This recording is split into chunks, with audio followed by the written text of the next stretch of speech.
Dito sa bahay na to, lang ang ilaw. Ang balita? Madilim? May ano yan, kailangan walang power. Buksan natin to para malaman natin kung naging problema.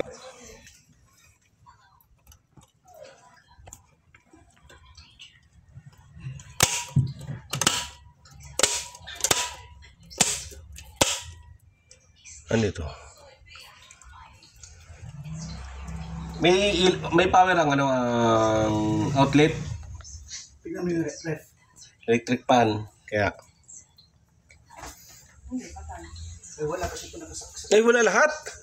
Wala. As in wala pati outlet. Oh. Oh, malaki ang ano to ah. Huwag naman sana yung pinaka-main na linya.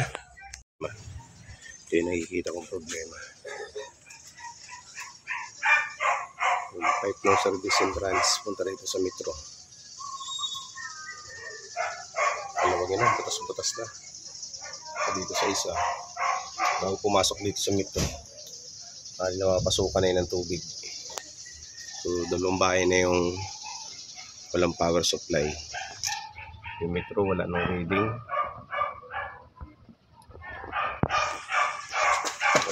Hintayin muna natin si Meralco. Nagkontak na sila kay Meralco.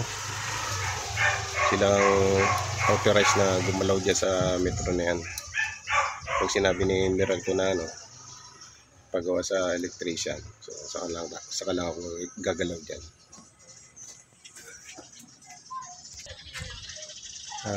Tester ko doon sa breaker doon sa loob ng bahay. 110 lang yung supply. Yun yung pinaka line niya. Splicing. Pumunta dyan sa metro.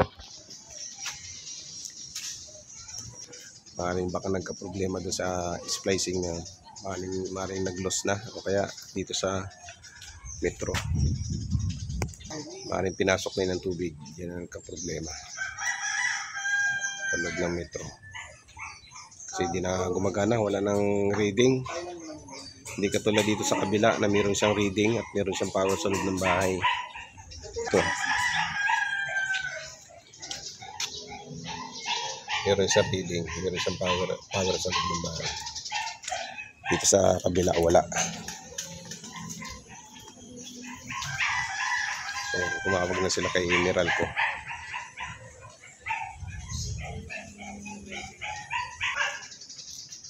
So, ganun talaga. Lalo tag-ulan ngayon, laging nababasa yung mga metro natin,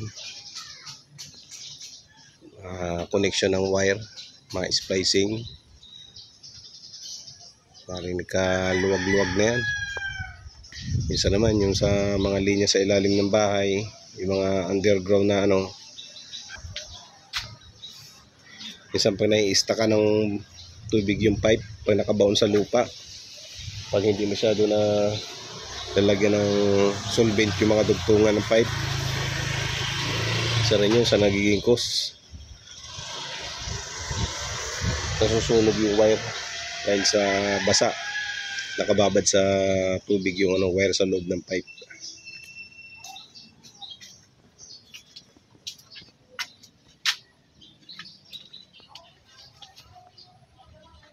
Nakapin kasi yan.